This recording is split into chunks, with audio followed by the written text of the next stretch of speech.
Hello, everyone, and welcome back to the Absolutely Podcast, the podcast specifically designed to help women defeat diet culture and live their dream healthy lifestyle.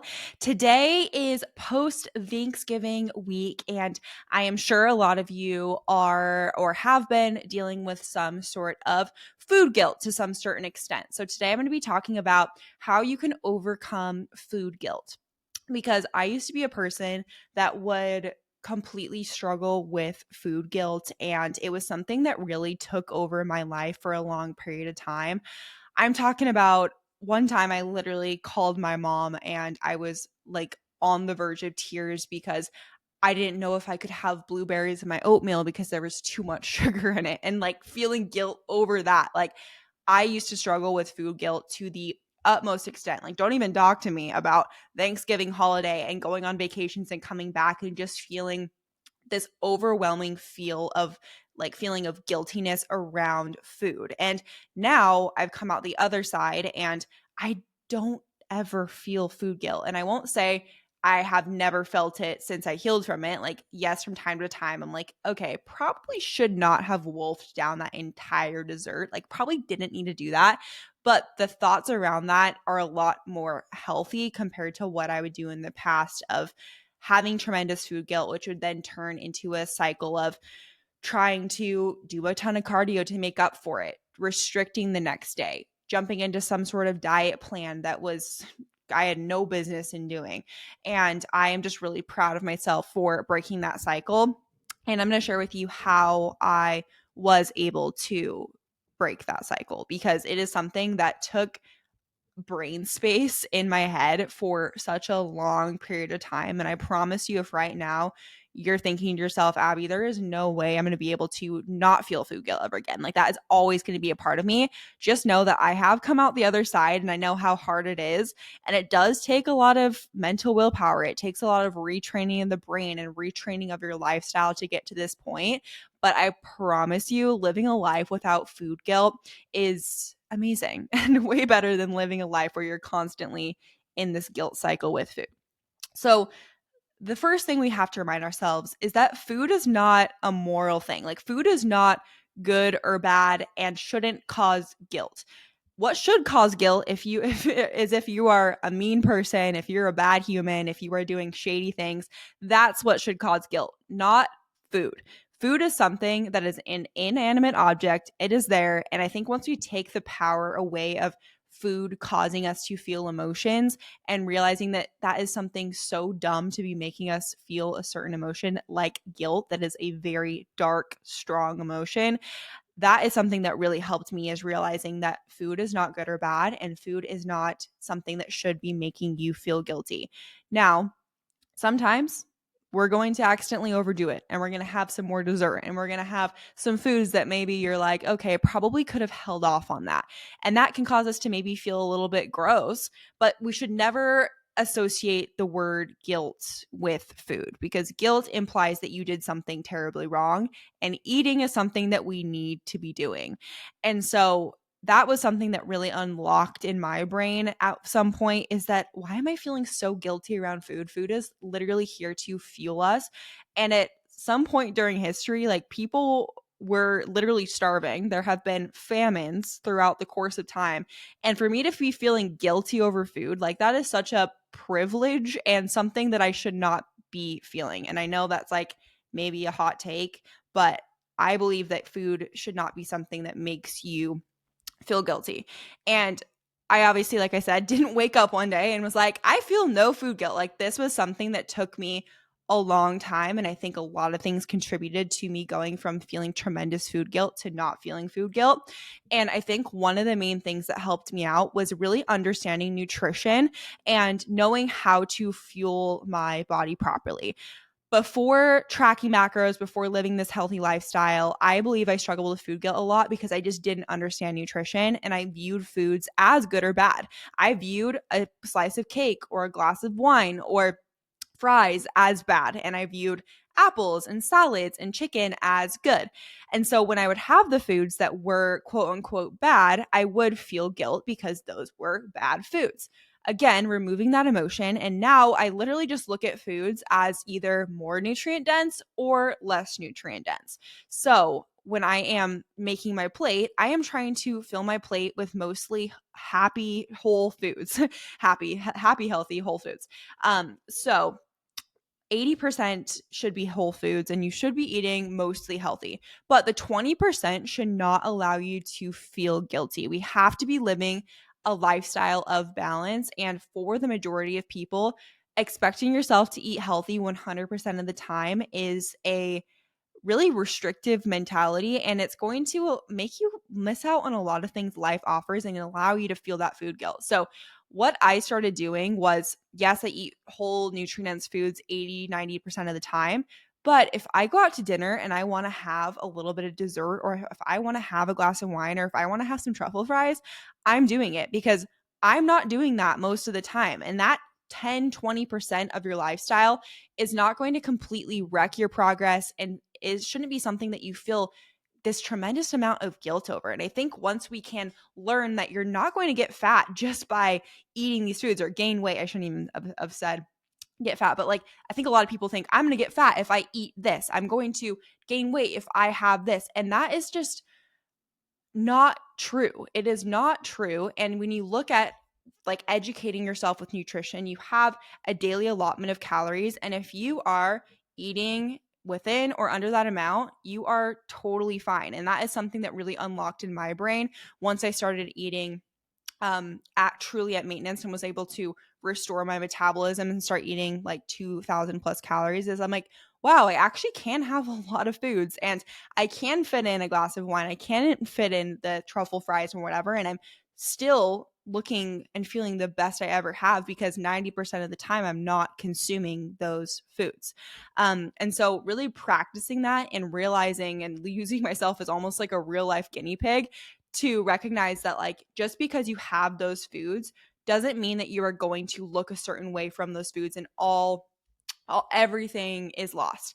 I mean, I've worked with many clients that maybe have a really good streak with me, and they're like 1 week in, 2 weeks into the program, they're doing amazing with their diet and they are hitting their macros every single day and they're eating healthy and they're doing all this stuff.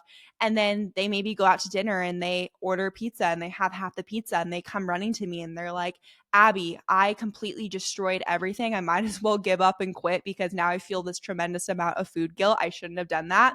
And that is something that's going to take a long time for you to retrain your brain and realize, okay, I had one night where maybe I had more pizza than maybe I should have. Maybe next time I'll have 2 slices of pizza and get a salad with chicken on the side, or whatever the mentality is. But I think that by undoing those thoughts and the thoughts that we have been just trained to think our entire lives, I think that is it's going to take a while. Like most of the women I work with, they have been taught these things from the beginning of time. Like if you have pizza, that is going to make you gain weight. And again, that is not true. So when a client comes running to me and they're like, I did so good for a week and then I completely wrecked it all. No, you did not. Like we should build those days into your plan. Like that should be part of your plan. And if your coach or whoever, even if it's yourself, that's like, I need to be eating 100% healthy all the time, that's going to burn you out. And that is going to be something that you're going to constantly be struggling with food guilt, because when you do have a day inevitably that you have to stop and get a Subway sandwich or have to stop and get a slice of pizza or a Chipotle bowl or whatever, like you don't start associating that with like I'm failing. Rather, you associate that with like I'm going to build this in and fit this in with my day because you understand nutrition. So macros to me, going back to, I'm just been like rambling, but going back to the premise of this is that macros to me really taught me a lot about nutrition and helped me to eliminate those good and bad food thoughts.